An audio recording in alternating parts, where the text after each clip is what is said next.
Project Kalig-On is composed of 11 students from UP Clark, and we are grouped into 4 committees. And doon nag-start ang Project Kalig-On.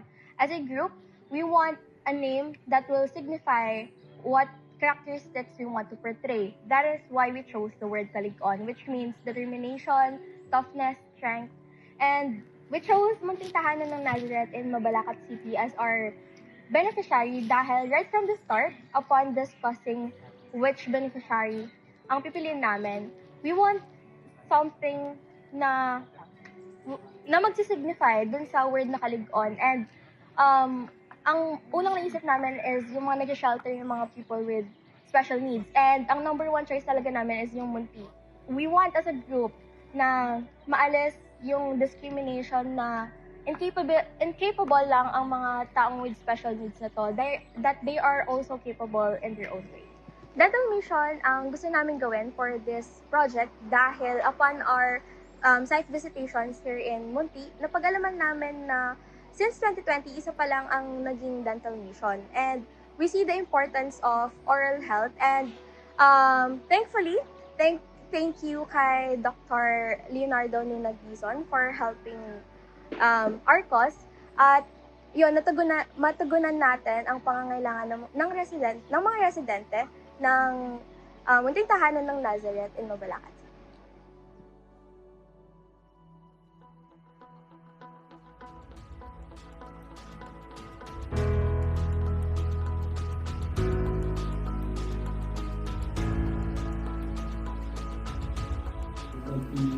We welcome you dito sa aming center. And I would like to thank everyone for this effort in helping our children, our kids. So, I don't know if this is your first time to be here. So, the Munting Tahanan ng Nazareth is the center for the special children who are abandoned. And it is under the Archdiocese of San Fernando, Pampanga. Kaya kung pare yung nag-handle. So, in behalf of the whole community, first, I would like to welcome you. And second, I would like to express our gratitude for this initiative in helping our children. Maraming salamat po sa pagtulong sa amin, lalo sa pagtulong dito sa mga bata. Pangalawa pa lang po kayo sa mga nagde-dental mission po dito. Malaking halaga po sa amin dahil una po is yung access po sa consultation para dito sa dental mission. Maliles pa po yung expenses po namin in case man po na ano.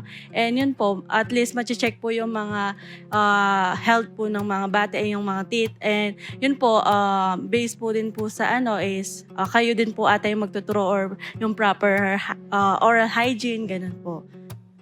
Life goes flashing by, lifts me off my feet. Broken wings don't fly, I can't breathe. You know that I need you. You smile and it pulls me through. Whenever I feel far from home, facing the world on my own, you are the calm in my storm. You are the light. You are the light that's guiding me. The only one I see, the only one I need. You're my gravity. Yung mga mikrobyo kasi, pag nag-stuck sa mga ngipin mo, sisirain na ng todo. So, pag nasira ang ngipin, sira yung gums, no? Pustiso nga abutin mo. So, pag nasira, pag wala ka ng ngipin, mahirapan ka ng tunawin yung pagkain. Doon na mag-i-start yung mga iba-ibang problem sa health.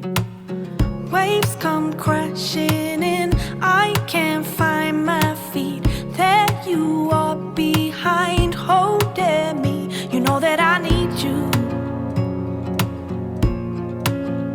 You're smiling, it pulls me through.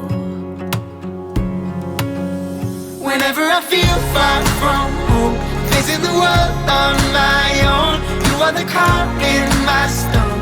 You are the light that's guiding me. The only one I see, the only one I need. You're my gravity. Students, thank you very much. You are kind of estudyante pa lang kayo, you were helping us already. And this kind of happens to me. You're my gravity.